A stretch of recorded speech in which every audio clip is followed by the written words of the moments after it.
안녕하세요. 예사론 IT입니다. 지난번에 이어 인텔 11세대 코어 i9-11900K 플래그십 CPU의 성능 추가 정보가 나왔습니다. 지난번에 어느 정도인지 간단한 Ashes of the Singularity 게임 성능 정보 정도였는데, 이번에는 조금 더 일반적인 벤치마크로 구체적인 성능이 유출되었는데 간략하게 성능 부분과 전력 소비 등을 바로 살펴보도록 하겠습니다. 먼저 제목에는 성능 측정도 있었지만 엄청난 전력 소비와 발열로부터 벗어날 수 없는 뉘앙스의 제목입니다. 핵심은 결국 두 자릿수 IPC 성능 향상을 가져오는 사이프러스 코브 아키텍처를 이전 14나노 공정에 넣어 최강의 싱글코어 왕자의 자리를 되찾아 게임에서 최강의 성능을 보여준다는 것입니다. 일단 CPU는 엔지니어링 샘플일 것이므로 향후 어떻게 나올지는 모르지만 현재 엔지니어링 샘플로 측정된 내용의 소비 전력 부분에서 지금까지 만들어진 8코어 CPU 중에서 가장 전력을 많이 먹는 CPU가 될 수 있다고 하는데요. 이 부분이 10코어로 가지 못하는 이유가 될 수 있다고 하며 최대 클럭으로 성능을 끌어낼 때 심지어는 250W 전력 제한을 넘어설 수도 있다고 하네요. 그렇다면 인텔 11세대 로켓레이크 플래그십 i9-11900K 8코어 16스레드 CPU 벤치마크로 넘어가 보도록 하겠습니다.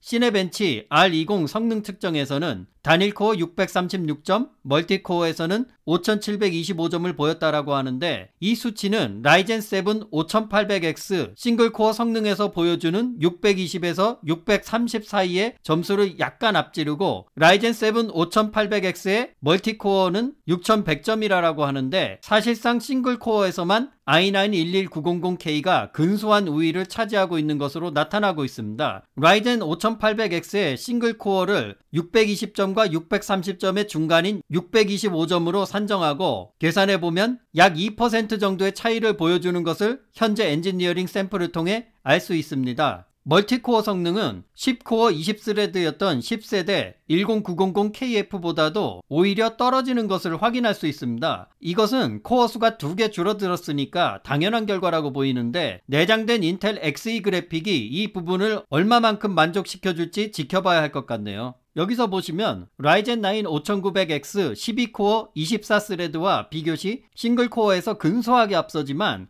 멀티코어 성능은 많이 뒤떨어짐을 확인할 수 있습니다. 라이젠 9 5900X가 46.7% 정도 멀티코어에서 우위를 보이고 있는 것으로 나타나 있습니다. 이것은 코어 수가 4코어가 차이가 나므로 당연한 결과라고 보여집니다. 계속해서 CPU Z에서의 성능 측정 결과를 보도록 하겠습니다. i9-11900K가 싱글코어 708점, 그리고 멀티코어 6443점으로 싱글코어 부분에서 앞서고 있는 것을 확인할 수 있습니다. 참고로 8코어 라이젠 7 5800X는 여기서 다시 싱글코어 650점, 멀티코어 6593점의 성능을 보여준다라고 한다면 i9-11900K가 싱글코어에서 약 9% 정도 앞서고 멀티코어에서는 라이젠 7 5800X가 근소하게 앞서고 있습니다. 그리고 라이젠 9 5900X의 경우 싱글코어 670점, 멀티코어 9710점으로 싱글코어에서는 i9-11900K가